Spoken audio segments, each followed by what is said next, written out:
his policy towards Russia and Iran shows the exact same deficiencies that the tariff policies show, which Yeah. is that it's hugely contradictory Mhm. and has no actual plan of success that anybody can think about except for being belligerent and using his power. Let's start with this news coming out of Florida. Your governor seems to be in a lot of hot water. He and his wife, who is a whoa. He's not my governor. He's the governor of Florida. Okay. That's very fair. That's very fair. I apologize. mean, You're right. I stand corrected, Grant. When I'm wrong, I'm wrong. So this story comes out the other day, and I want you to fill us into the people on how serious this is. We're talking about somewhere around $10 million, right? That Ron DeSantis said was given as a gift to his wife. And then it turns out there's actual documents to the contrary that show that he's lying. Tell me about this. Oh, so it's such a comeuppance for Florida's very, very martinet of a governor. He's a real jerk. I mean, let's just be real here. We've seen him do his jerk thing all over the place. And as someone who's covered Ron for a long time, his wife has always been like the power behind the throne. You know what I mean? Yeah. Yep. She's much more articulate than he is. So it just tells you something, like she's a political wife. She is really the one that's, pulling the strings over there. He's obviously the face man. But yeah, so Ron DeSantis overplayed his hands with the state Republicans for years and years and years. They're fed up with him, and they've been clashing. Last year, he cut, using the governor's veto, he cut budgets all over the state, including from Republican-heavy districts, Republican legislator elected districts. So he sparked a war. And then on top of that, Ron DeSantis went to war with popular opinion. And he won the battle, right? But this is just the next leg of that. And that happened last year during the election when Florida voted on 2 amendments. One which would have legalized recreational cannabis, and the other which would have enshrined abortion rights into the state constitution. And so Ron DeSantis used state money in both of those referendum campaigns. It's totally illegal. I mean, we're talking about pure government propaganda. But like nothing stops the Republican Party today. They've just decided that ethics, laws, rules, regulations, all of it doesn't matter. It's all about power. If you can spend a dollar, just do it. And Grant, correct me if I'm wrong, but wasn't DeSantis asked about this literally in the last month, and he lied, right? He said that it was a gift, right, Grant? Well, the thing is, so, Medicaid had a settlement with the state. Like Medicaid owed the state of Florida money. And so they chipped off a huge chunk of this to a charity called Hope Florida, which Casey DeSantis was put in charge of. And then, Ron DeSantis himself lied and said that money was not put into these referendum campaigns, when in fact it was. They spent millions of dollars on political electioneering from Medicaid money, money. I mean, this is the largest public funds scandal since the Mississippi scandal. Okay. I mean, we're talking like, you know what I'm talking about, right? Where the governor and Brett Favre diverted money from the TANF plan, which is like denied it. Brett Favre knew exactly what it is. He's a Trump scumbag. We all know that. Brett Favre is a woman abuser. We know that as well. So yeah, I remember that completely. So I guess my question to you now, are there legal ramifications here? This will probably be the end of Ron DeSantis's political career. His wife isn't going to be running. If she does, she'll get destroyed. But are there? Yeah. Let's talk about this for a second. Ron DeSantis was already a lame duck, but I think it's safe to say that outside of the aftermath of this scandal, his political career is dead. Yeah. Dead. Just dead. Same thing with his wife. Dead. His wife is in a lot of trouble. I think she's in more trouble than he is, because the first lady of Florida has no CRISA or roof or legal protections, right?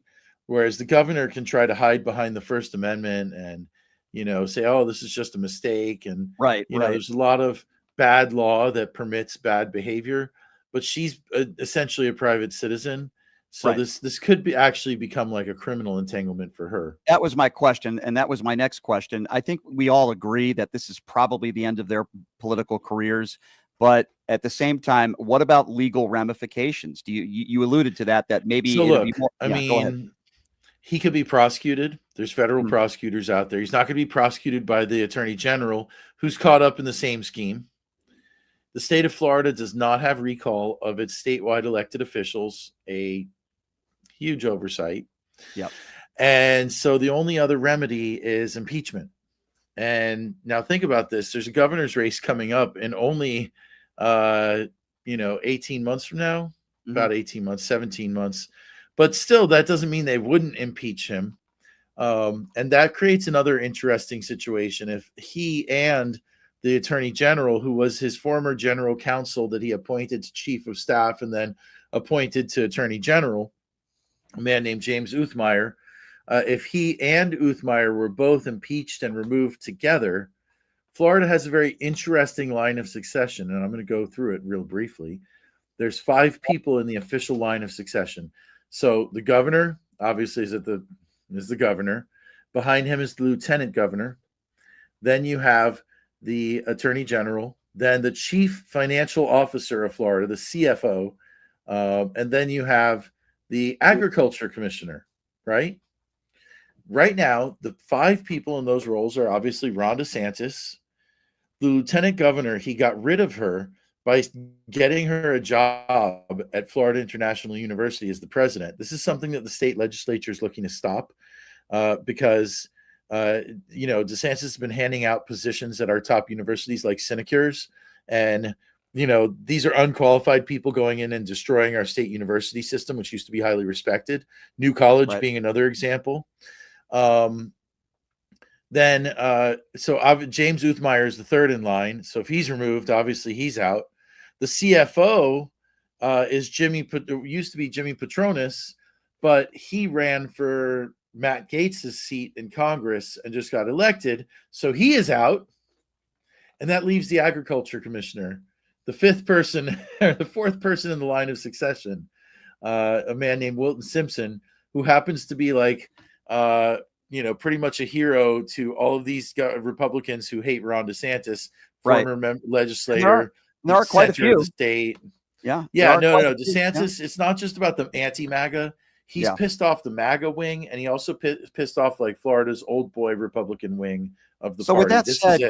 With that said, Grant, we agree, on the end of maybe his political career and his wife, which hasn't really even started yet. He may not be impeached and removed, but he's certainly lame duck forever.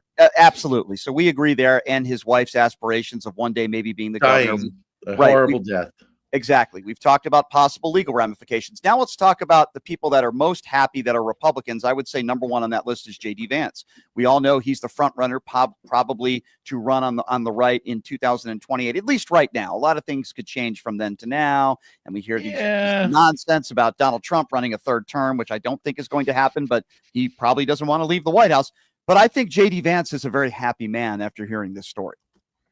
Yes, but not nearly as happy as Byron Donalds. Byron Donalds is the happiest man because he is the one who is running, and he's the one who, thought he was going to have to duke it out with Casey DeSantis, and instead is looking at a much more clear path as Trump's appointed one. Right. Despite his flop of a town hall in Lee County where he told the audience, "Don't boo." That always works, right? Please clap, don't boo. Florida Republicans are really... Yeah, he said the former drug dealer said don't boo, and he also lied about Joe Biden when it came to Social Security and full of lies. He's just not very good at public speaking. He's very good at spinning on Fox News and CNN. But again, the former drug dealer and wire fraud scammer benefited off of Democrat policies that did not put him behind bars, and then he votes against those same policies. He's a two-faced phony. And but then again, who is going to be running against him? Brian, look, he wasn't convicted of having sex with underage minor boys. Yeah, that's true. He's on brand for the Republican Party. That's true. That's true. Hey, Grant, before I let you go, and by the way, if you're just joining us, Grant Stern with the Occupy Democrats Network. He's out there in Miami, Florida, talking about Ron DeSantis' political career over, he and his wife. I'm going to be talking about this right after this interview with you, and I'm going to getting into more detail, but I want to get your thoughts on Donald Trump saying to Vladimir Putin on Truth Social, stop it, cut it out. It's almost like a teenager tickling another teenager. Hey, stop it, cut it out. That's Donald Trump's tone. And then he held a press conference this morning with no plan except stop it, Vladimir, cut it out. He said this war was going to be over in 24 hours. President Xi won't even take a call from him. And he's, again, blaming Joe Biden and Barack Obama and Pete Buttigieg for all of his problems in the deep state. What do you make of Donald Trump going on Truth Social last night after another strike and more innocent people losing their lives in Ukraine, and Donald Trump saying, hey, Vladdy, cut it out, stop it? You know, I just think there's only one thing that really people should take away from this, which is exactly how informal and familiar he is with Vladimir Putin. I mean, we all call him Putin or Vladimir Putin or the Russian president or President Putin or something like that. And he just calls him Vladimir. I mean, you know, the only thing that surprised me is that he didn't say it in his native tongue and say, Vova, what are you doing? That's his nickname in Russian.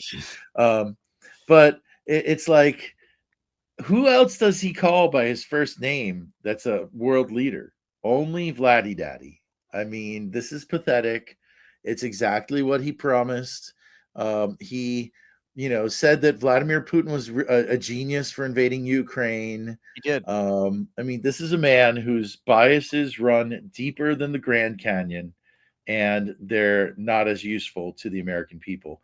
I mean, this is like, again, it's cutting the throat of the American consumer for his friends, and there's no plan behind it either. There's no thought behind it because he doesn't care, right? But what happens if Vladimir Putin is allowed to control Ukraine, right? The world is the trouble. Price of oil, Yep. the price of gas, these things, you know, run through Ukraine to a degree. But even more importantly, cooking oil and wheat, the world market for cooking oil and for wheat runs through Ukraine. In other words, if he's allowed to slowly debilitate the Ukrainian state and take it over one section every 10 years, right? Eventually, and people are like, oh, Putin's not going to live that long, but who knows? They said that about Castro, and Castro lasted forever. Very true. The bastards usually do, right? You're right. And so it's like, you know, eventually over time, this is going to hurt American consumers in such a ridiculous way. They don't think about the price of cooking oil and wheat. But if that goes up by 20-30% because Russia has a stranglehold on it and creates a premium, everybody pays. And that's what happened when Joe Biden was in office, when the invasion happened, right? Prices spiked. I mean, obviously there's some things that can be done to mitigate this, and they're being done right now. And prices did go back down. But giving Vladimir Putin, hard to tell the difference between the two these days. Just stop. Giving Vladimir Putin a huge chunk of Ukraine, right, just means that he's going to come back for more later. Yeah. Just stop. It's an eventuality. Yeah, just stop it. I mean, that was Donald Trump's grand scheme all along. That's his secret weapon. Hey, Vladdy, just stop it. Come on, he's man. really, really tough on Russia. Yeah, and by the way, the whole thing is that Donald Trump's his policy towards Russia and Iran shows the exact same deficiencies that the tariff policies show, which is that it's hugely contradictory and has no actual plan of success that anybody can think about except for being belligerent and using his power. Yeah. Okay. Yeah. Think about it. Iran is the #1 weapons supplier of Russia. So you're tough on Iran, but nice to Russia? Why? Yeah, they're aligned. They're best buddies. You want to start a war with Iran? Yeah. Well, because you think peace with Russia is a good idea? Well, wait a second. He's been Putin's puppet for a long time. We know that, Grant. Listen, I love what you do, man, over at the Occupy Democrats Network. Great Substack. You're a great journalist, and it's always good to get your perspective. Tell your friend Ron DeSantis I said hello, okay? Okay, I'll tell your friend Ron DeSantis that Brian Shapiro says hello. Tell him I love those white boots when he's in jail. Make sure to wear them. That's what I'll tell him. Maybe I'll send that message myself. Grant, you are the best, my friend. I love what you guys do over there. Keep up the great work, and we will catch up with you very soon. Okay, my friend?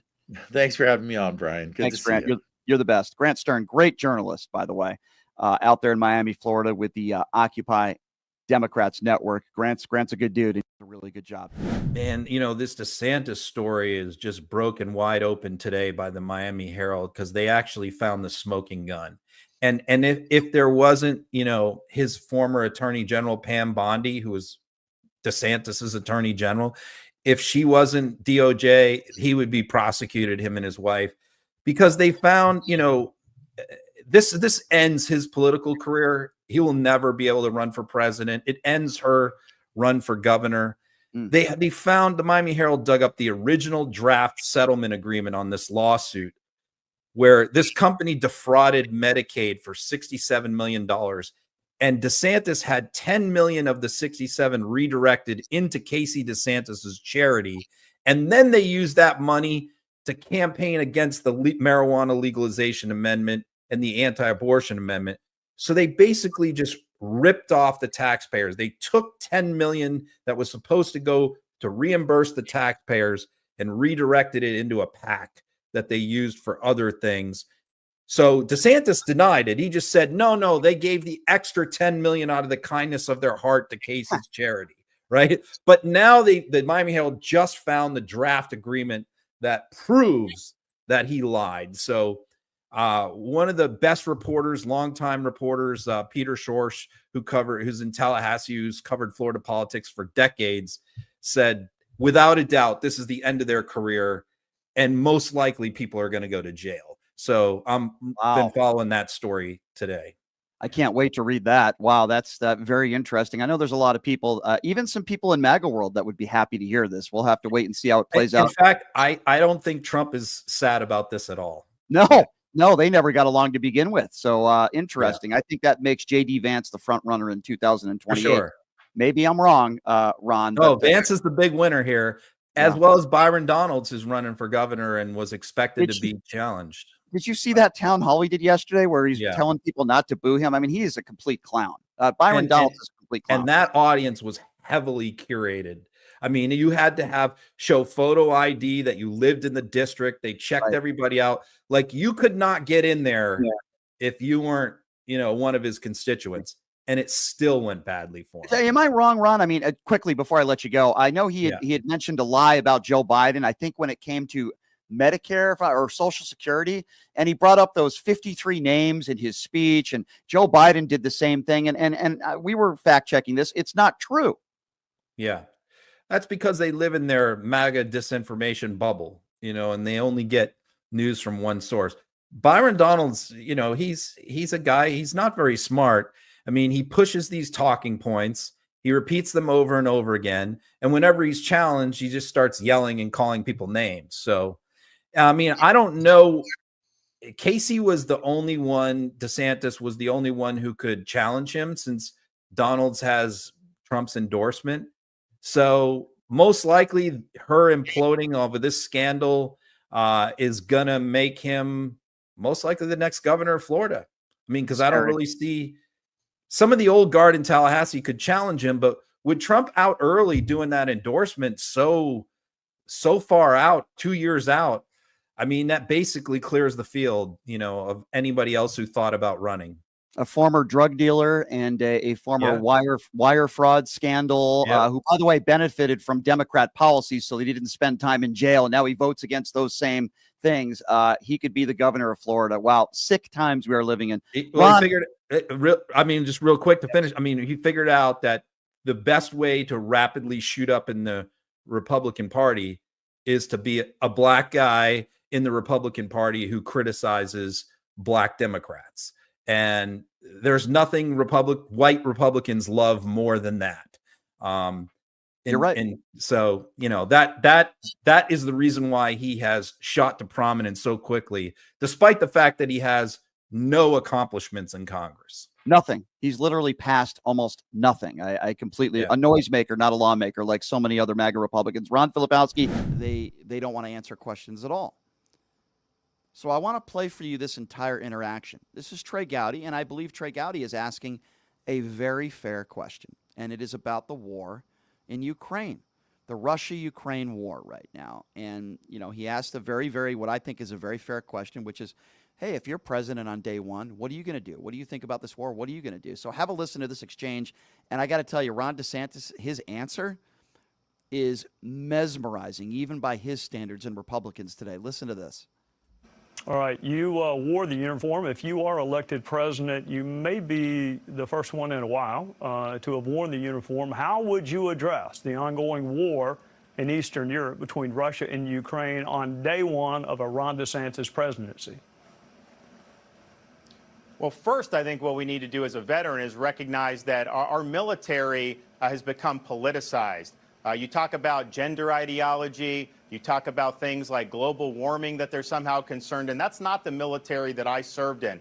We need to return our military to focusing on commitment, focusing on the core values and the core mission. That would be something that I could take care of on day one. There'll be a new sheriff in town as commander-in-chief, and I think you'll see recruiting start to get back to where it needs to be because people don't want to join a woke military, and I think it's been really, really problematic. Look, in terms of what's going on over in Eastern Europe, I'd like to see a settlement of this. I do not want to see a wider war. I think it's completely unknowable what it will look like in January of 2025, but I would not want to see the United States with our troops get enmeshed in a war in Russia or in Ukraine.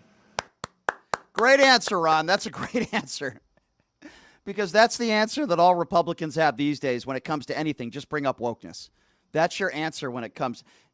Okay, let's kind of go back here for a second. Trey Gowdy is asking Ron DeSantis on the day that he announces that he's running for president, what would you do on day one if you're president when it comes to the war in Ukraine? By the way, almost 400,000 innocent people have died. And the first thing that Ron DeSantis brings up is gender identity and global warming. How could anybody vote for this guy for president of the United States? Let me repeat. We're talking about almost 400,000 individuals that have been killed in this war. He's asked, what would you do on day one to end it?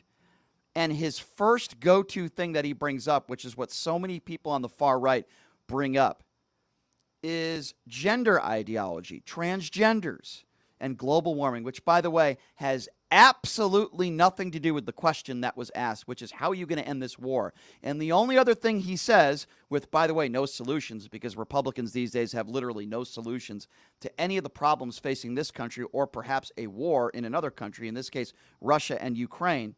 The only other thing he says is, quote, I'd like to see a settlement. Very good, Mr. President, Mr. DeSantis, Mr. President. Day one, I'm going to say, I'd like to see a settlement. Call up Vladimir Putin and say, Mr. Putin, I'd like to see a settlement. I'm sure that'll work. And then you have Donald Trump. And Ron DeSantis' answer was much worse than even Donald Trump. I can't believe I'm saying this. Remember when Donald Trump was asked about this in that joke of a CNN town hall? And his response was, if I'm president again, I will end the war in 24 hours. Doesn't say how he's going to do it. What are you going to do? You're going to call up Vladdy?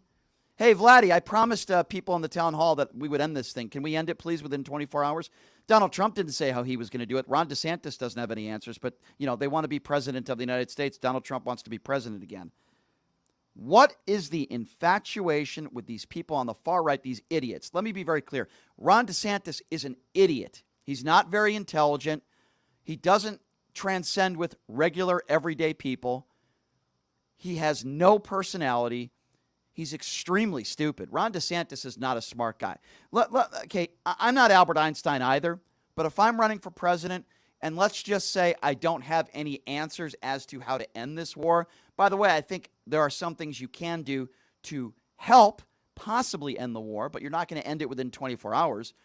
The way that I would answer that question, and I'm just off the top of my head right now, even if I don't want to answer the question, here's what I would say. I would say, this is horrible. This is a travesty. Innocent people are dying every day. We don't want to see war anywhere in the world. We certainly don't want to see it with our allies in the Ukraine. We want this war to end. Not only is it very expensive, but innocent people are dying by the day. Vladimir Putin invaded this country. It's wrong. It's terrible. He's committed war crimes. He's a criminal. And as a country, we need to do everything we need to do to protect our allies, but also end this war and end it fast. And I'll do everything in my power on day one as the President of the United States to do that. Notice how I didn't give any specifics on how I'm going to do that. There's a way you can answer the question without answering the question, if that makes sense.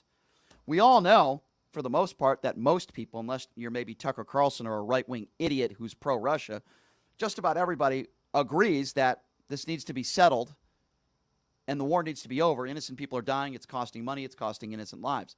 We all agree on that. You need to give a little bit more than that, Ronnie. But that's what these people on the far right do. If Ron DeSantis is president of the United States, Mr. President, what are we going to do about inflation? Well, I think the first thing we need to do is go after the transgenders. Mr. President, what are we going to do about health care? You know, a lot of Republicans have a problem with Obamacare. What are we going to do to solve, all the health care issues in this country? Well, the first thing I would do is talk about global warming and, let's get rid of these transgenders and this gender ideology. Okay, well, I'm not sure what that has to do with what I asked you. Mr. President, Mr. DeSantis, what are we going to do about the border? You know, a lot of people say the border's wide open. Well, we got to do something about gender ideology first.